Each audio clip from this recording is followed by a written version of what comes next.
o primeiro estudo científico que se propôs a ver se dinheiro traz felicidade ou não foi esse estudo aqui, do Kahneman. Vocês devem conhecer, né? O Kahneman escreveu alguns livros, aqui eu tenho um deles, inclusive, chamado Rápido e Devagar, que são livros... É um dos livros bem famosos do Kahneman, tá? E esse artigo dele foi um dos primeiros publicados lá em 2010, como vocês podem ver aí na imagem. Ó, aqui, ó, 2010, ele publicou na PNAS, que é uma das melhores revistas científicas do mundo. Quando o Kahneman publicou esse artigo, ele gerou um certo burburinho na comunidade acadêmica, porque o estudo mostrava basicamente que, sim, dinheiro trazia felicidade, ou, na perspectiva do que eles usaram como felicidade, bem-estar, né? Felicidade é muito difícil a gente conseguir determinar o que de fato é, então os autores preferem utilizar bem-estar subjetivo, né? Ou well-being, na tradução para inglês. O que eles descobriram de fato com esse... Eu vou contar 3 estudos para vocês aqui, tá? 2 tem aulas no RD, e é bom para quem assistiu, revisa, e aí a gente vai dar um passo além, aprofundando um pouco no terceiro. Primeiro, a gente tem uma aula só sobre esse estudo aqui no RD, mas basicamente o que esse estudo achou? Ele achou que a satisfação com a vida, em geral, ou o bem-estar avaliado, né, o quanto você se sente bem com você mesmo, aumenta conforme a sua renda aumenta. Beleza? Eles perceberam que o bem-estar que você experimenta no dia a dia, então são coisas distintas, tá? A sua satisfação com a vida geral, tipo, minha vida tá boa, eu me considero bem de vida. Bem de vida no sentido de eu sou feliz, eu sou, sei lá, sou alegre, tenho momentos de tristeza, mas sou ok, minha vida é ok. Eles perceberam que esse bem-estar aumenta com a renda, tá? E eles perceberam que o bem-estar diário, ou seja, aquela felicidade que você diz que todo dia você fala, eu tô bem, tô feliz, hoje eu tô feliz, aí amanhã de novo. Eles perceberam que esse bem-estar diário aumenta com a renda até um teto.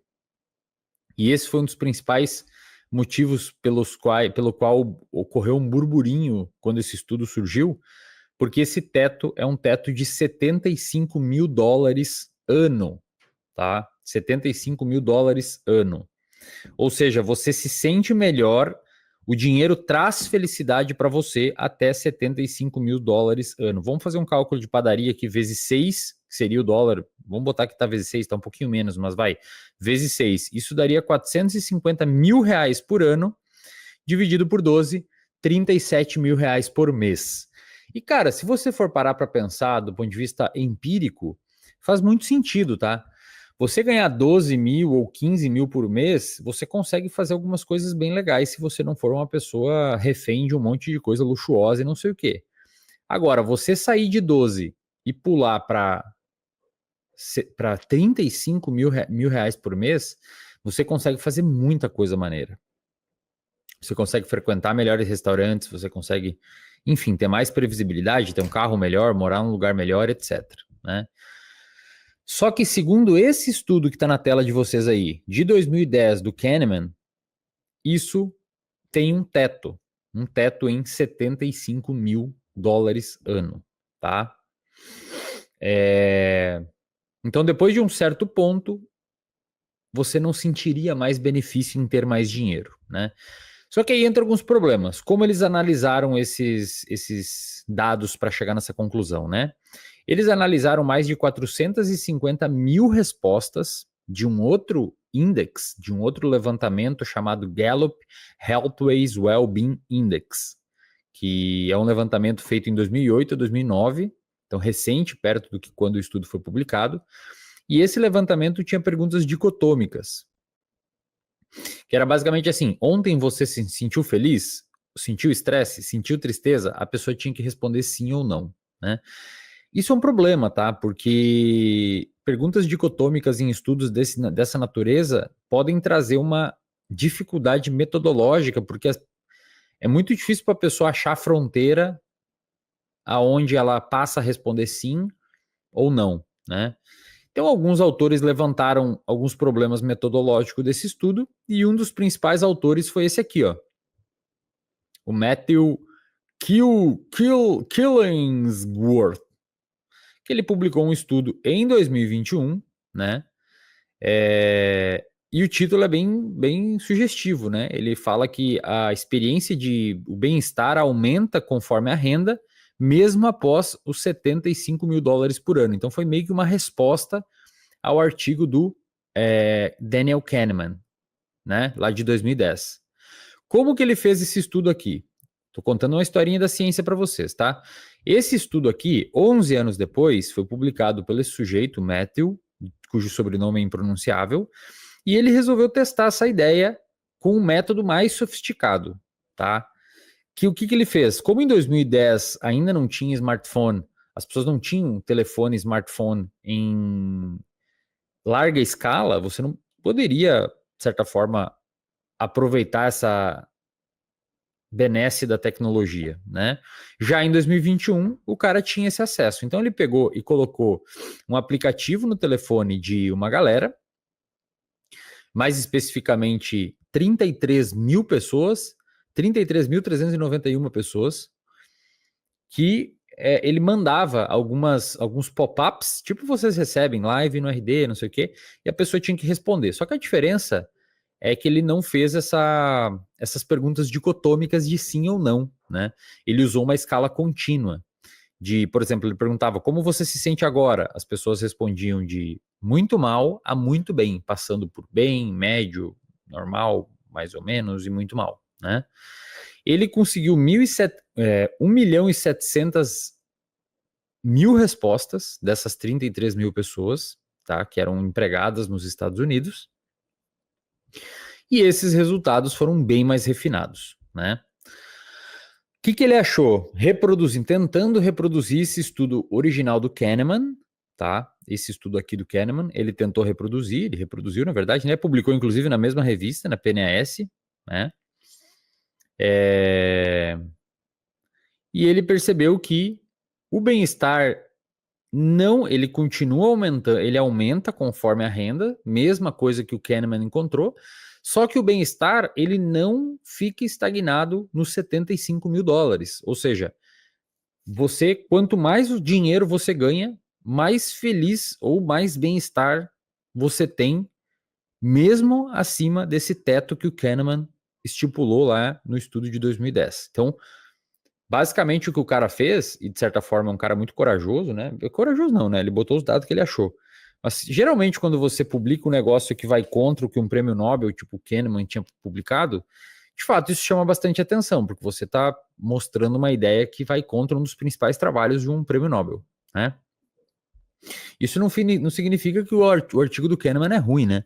Ele fez o que podia com o que tinha na época dele, né, em 2010. Ele mostrou, esse Matthew, desse estudo que está na tela, ele mostrou que tanto a satisfação com a vida quanto a felicidade diária, aqueles dois parâmetros, aumentam proporcionalmente ao longo da renda. Tá? Então, conforme você aumenta a renda, aumenta esse valor, mesmo acima dos 75 mil dólares. Tá? Ou seja, ele meio que foi contra a hipótese do Kahneman, mostrando que não existe um limite fixo para o impacto do dinheiro no nosso bem-estar, tá? É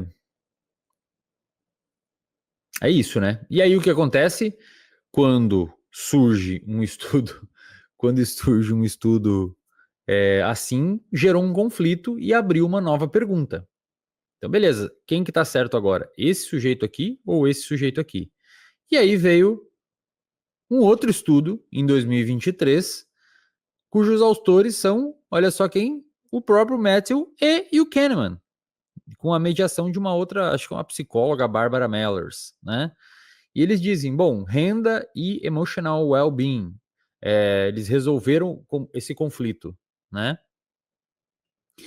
E esse estudo aqui, publicado em 2023, eu não lembro se o Kahneman já tinha morrido, eu nem sei se o Kahneman morreu, acho que sim, né? Acho que morreu ano passado, acho. Acho que morreu em 2024. Esse estudo aqui, o que ele fez? Né? Então, os dois autores, um mostrou um lado, o outro mostrou outro. E assim, por mais que pareça, eles não são inimigos, tá? Isso aqui é um debate acadêmico dos mais finos possíveis e que deveria ser exemplo para todo debate sobre algum assunto que envolva conteúdo técnico. Infelizmente, poucos têm maturidade para isso. Felizmente, eles tiveram e nos trouxeram essa beleza. Então, as aulas que a gente tem até agora no RD, uma é desse artigo aqui. Então, é uma aula, a aula intitulada assim, Dinheiro traz felicidade? Eles, não, porque pode trazer até 75 mil dólares, depois não mais. E a outra é dinheiro traz felicidade? Sim, tá? E agora eu estou fazendo essa terceira live, eu quero fazer isso com outras aulas. Sempre que sair algum estudo novo e etc., eu vou trazendo para vocês sobre os temas, né, para ir atualizando, vou usar essas lives para ir atualizando. Esse aqui, né, esse estudo aqui tem como objetivo a gente avançar nesse debate. Bom, o que esse estudo mostra? Qual que é a conclusão desse debate, né? Um debate aí que demorou 13 anos para ser resolvido. Primeiro, o que eles descobriram? Juntando todos os dados e analisando de novo com métodos mais sofisticados de matemática e estatística.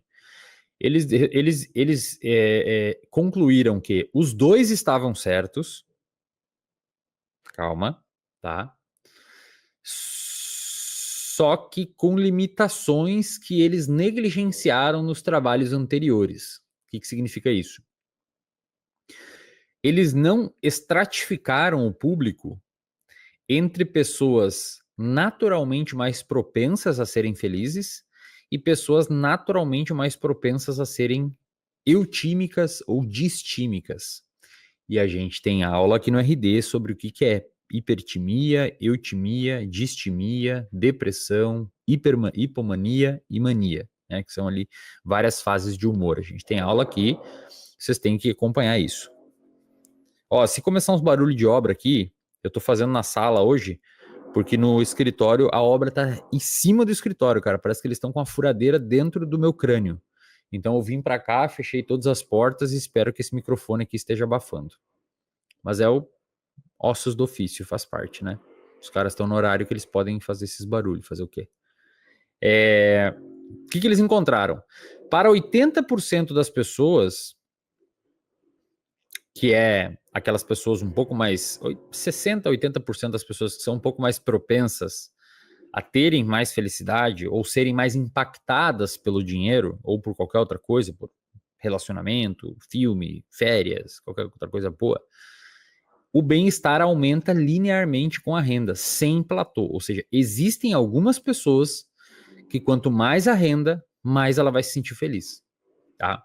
No entanto, existem outras pessoas, aquelas 40, 20, 40%, que a renda melhora o bem-estar até cerca de 100 mil dólares ano. E depois não faz mais diferença, tá? Depois não faz mais diferença. Então,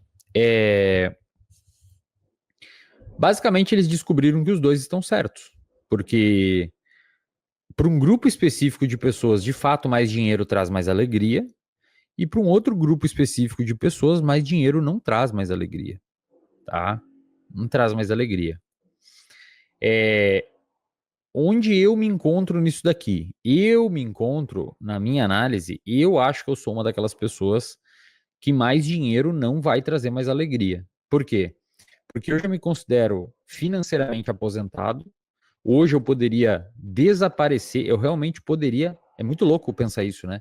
Eu poderia desaparecer. Fala assim, ó, eu não quero mais saber de nada de internet, eu vou deixar o meu Instagram ligado lá, sem postar mais nada, porque tem muito conteúdo, em 3 mil posts, eventualmente alguém pode querer ir lá, reassistir alguma coisa e etc, né? As aulas do RD vão ficar aí, eu vou me retirar, boto outra pessoa a fazer, sei lá, enfim. Saio da clínica, saio do MPBE, saio de tudo. E vou, compro um sítio e fico plantando batata e criando galinha e escrevendo meus livros e lendo tudo que eu tenho que ler, que tem um monte de coisa para ler ainda. E vivendo de renda. Ou seja, eu viveria da renda que meu dinheiro traz, que eu invisto lá na Edro, internacionalizei, eu fiz o dever de casa. Então, eu poderia viver dessa renda desse dinheiro, meu dinheiro rende dinheiro e eu viveria dessa renda. E eu não sou um cara de muito luxo, então não é muito difícil eu conseguir viver de renda, né? Eu sou um cara muito modesto, apesar de alguns pequenos luxos pontuais, mais relacionados especificamente com bons restaurantes. E isso aqui, ó. Isso aqui é caro pra caramba. Tá caro comprar livro no Brasil, cara. Meu Deus do céu. Então, eu acho que se eu dobrasse meu faturamento anual hoje no reservatório de dopamina, no IMPBE, não sei aonde, eu acho que eu tenho um razoável grau de certeza que isso não iria impactar no meu orçamento. Ano passado, por exemplo, eu recusei umas 3 ou 4 palestras de 100 mil reais o cachê. As pessoas iam pagar 100 mil reais para eu ir para o lugar, palestrar, fazer um Q&A, responder umas perguntas de um grupo específico ali, e, enfim, isso. Eu recusei por quê? Porque, sei lá, eu queria treinar, né? Ficar em casa com a Mayara, enfim.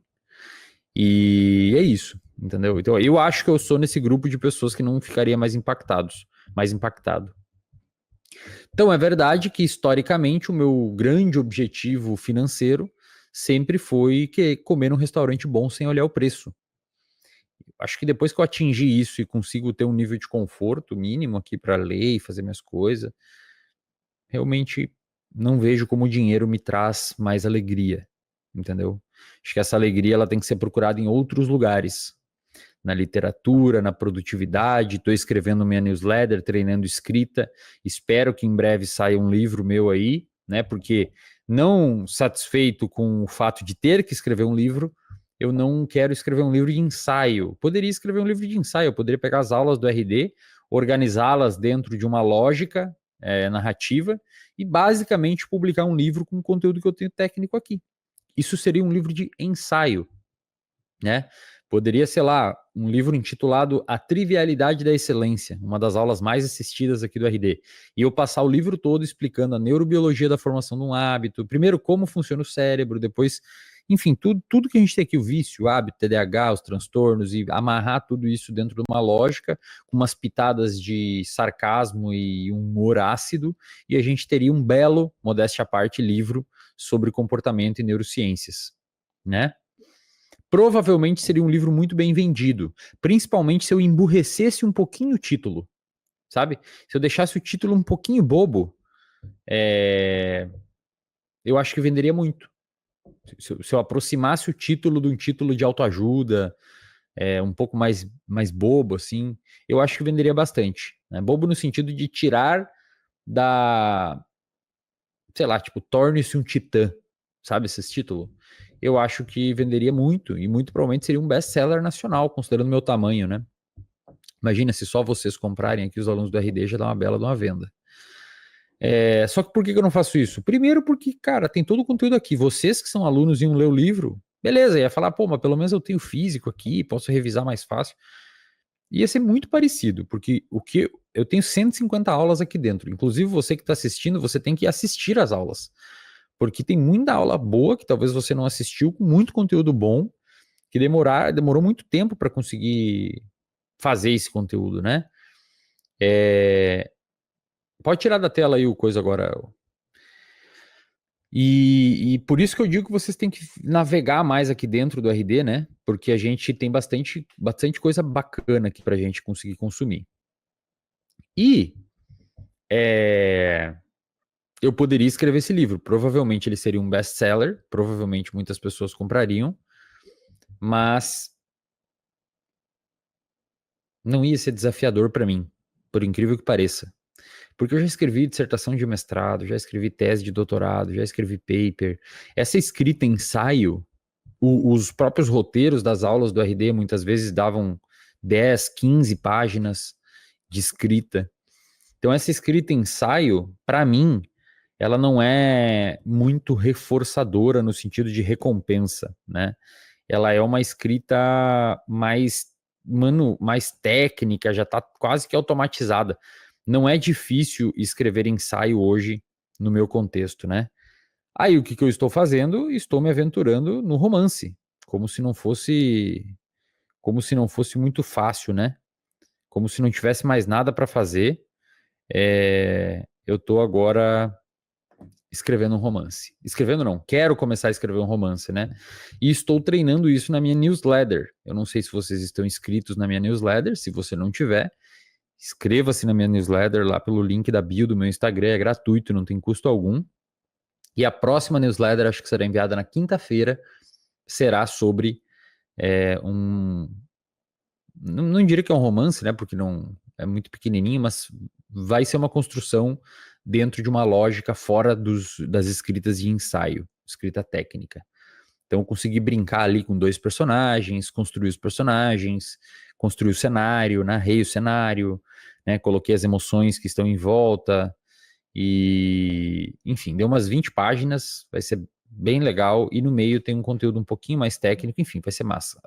Leiam lá que talvez vocês gostem, tá? Então, para mim, nesse cenário, por que eu tô falando tudo isso? Porque se um dia eu conseguir escrever um romance, que provavelmente vai ser vendido em muito menor escala do que se eu tivesse escrito um livro intitulado Torne-se um Titã, né? Torne-se um guerreiro de Deus, alguma coisa assim, provavelmente venderia muito mais. Mas eu quero escrever um romance, né? Que provavelmente vai vender muito menos. Mas eu não estou escrevendo para vender. É esse que é o engraçado. Por quê? Porque eu não preciso de mais dinheiro. Então, é isso que eu tô querendo dizer, entendeu? Eu acho que para algumas pessoas, aquelas 60, 80%, elas tomariam a decisão com base no estilo de livro que deveria ser escrito, ou que ele gostaria de escrever, utilizando o critério o que vai vender mais, mesmo me trazendo um pouco menos de satisfação. Óbvio que eu adoraria ter um livro meu, ensaio sobre neurociência, best-seller no Brasil, vendido pra caramba. Imagina ter, sei lá, 50 mil exemplares vendidos. Mas me traria um pouco menos de satisfação do que se vendesse, embora me trouxesse mais dinheiro, do que se vendesse, sei lá, 5 mil exemplares de um livro meu de romance. É uma decisão meio boba, né? Por alguns aspectos. Talvez você que esteja assistindo deva pensar, nossa, mas que cara estranho, por que ele tá tomando essa decisão? E não só é mais difícil escrever o romance, não só é mais difícil escrever o livro de romance, como ele me trará menos dinheiro, menos prestígio, menos fama, menos alcance e menos leitores. E dá o dobro de trabalho. Eu acho que vai dar até o triplo de trabalho. Porque quem não é acostumado a escrever romance é muito mais difícil. Essa newsletter que eu escrevi, cara, é muito difícil. Tu escreve, aí revisa, aí tu lê. Aí imprime, lê em voz alta para ver como é que fica a parte fônica, né, do teu texto. Aí tu fala, meu Deus, que tá muito ruim, cara, tá estranho, aí umas partes rimam, outra não tem paralelismo, outra eu me perco, outra eu escrevi no passado, mas daí vim pro presente, não justifiquei. O personagem tá construído de uma forma errada, fiquei muito tempo focando num lugar e não no outro. Cara, é uma tranqueira, né? Principalmente quando você começa a ler muito prêmio Nobel e ler uma galera que escreve muito bem. Ao contrário de ensaio, modéstia à parte, eu já li vários livros de neurociência e de ensaio que eu escreveria muito melhor. Né? Muito modéstia à parte. Uma das poucas coisas que eu sei fazer, e eu me orgulho disso, é dar aula e escrever livro técnico, escrever conteúdo técnico da minha área. O resto eu digo que eu sou apenas um aprendiz. E aí você se pergunta, mas por que esse cara está indo por esse caminho? Né? Um caminho bem mais difícil, mais áspero, mais desafiador e cuja recompensa é muito menor. Então eu estou decidindo ir por um caminho que o esforço é maior e a recompensa mais baixa. Muito louco isso, né? É quase meio doentio. E a resposta para isso é bastante simples. É porque vai me trazer mais satisfação se eu conseguir chegar a algum lugar, mesmo que esse lugar seja menor em termos de aplausos do que o outro lugar. Eu prefiro muito mais abrir uma mata densa e fechada com facão do que pegar uma Ferrari e percorrer uma estrada sem nenhum buraco. Entenderam a lógica? Eu vou me sentir mais orgulhoso de abrir a mata fechada e densa com facão. Falar, caramba, eu fiz um trabalho gigantesco. Mesmo que eu tenha andado 1 quilômetro e com a Ferrari no asfalto eu teria andado 1.000. Muito mais confortável no ar-condicionado sem suar. As minhas tomadas de decisões sempre foram assim, desde que eu saí do interior do Rio Grande do Sul e vim fazer mestrado sozinho, desci numa rodoviária de uma cidade grande que eu nunca tinha visitado. Eu morava numa cidade de 80 mil habitantes, mudei para uma cidade bem maior. Cheguei aqui sozinho, não sabia pegar ônibus, não sabia fazer nada. Tinha alugado uma kitnet que eu nem tinha visto direito onde era, só vi por foto. Falei, se esse cara me enganou, e não existe essa kitnet, eu vou ter que dormir na rua. Ou ligar pro meu pai para ver se eu consigo um hotel, e aí eu tenho que me virar. Me cadastrei para ser atendente de telemarketing, quase que eu ligo para você aí no meio da tarde e falo para você que vou estar te ajudando, né? Vou estar ajudando você, vou estar te atendendo, né? No gerundismo. E nunca me arrependi de ter tomado esses caminhos mais difíceis momentaneamente, mas que mais tarde trouxeram algumas coisas muito benéficas, né? Então acho que é um músculo cerebral de tomada de decisão meio estranho. Por quê? Primeiro, porque, obviamente, vou falar, se eu tivesse numa condição de não ter a grana que eu acho interessante ter para viver bem, que seria aí o equivalente a. Eu sempre quis ganhar 15 mil por mês, na minha análise. Eu queria ser professor de federal, e professor de federal ganha isso, acho que até um pouco menos, com os descontos. E se eu não tivesse nessa condição, se eu tivesse ferrado de dinheiro, obviamente eu ia escrever o ensaio. Escrever um ensaio, botar um título bem chamativo e vender um monte. Esse seria o meu objetivo, ganhar muita grana no início, né? Aí depois, com esse dinheiro, já que eu não ia fazer cagada, eu ia investir e aí ter tempo para fazer o que eu gosto, né? Então, no início ali seria uma leve prostituição no meu intelectual para conseguir alcançar um bem-estar mínimo, né? Que eu, talvez seja a fase de muitos de vocês agora. Desculpa por esse barulho, pessoal. Não sei se tá dando para ver aí esse barulho, ouvir. Porque provavelmente eu sou uma daquelas pessoas. E aí você tem que começar a pensar, tá? Eu sei que talvez você não ganhe o que você gostaria de ganhar, ou talvez ache que nunca vai ganhar o que você gostaria de ganhar, mas é bom que você comece a tomar essas decisões desde agora, no sentido de, cara, então beleza, eu vou ter que tomar umas decisões estranhas no início para conseguir ganhar uma grana interessante, investir essa grana interessante e lá na frente, quando abrir espaço financeiro e principalmente de tempo, né, eu conseguir fazer o que eu quero, entendeu? E não necessariamente fazer o que eu preciso, porque eu preciso de mais dinheiro, mais dinheiro, mais dinheiro, mais dinheiro, mais dinheiro, né? Então é isso, cara, acho que é isso, né? Só que no Brasil vão te jogar pro outro lado, tá? No Brasil, o normal é te jogarem pro outro lado.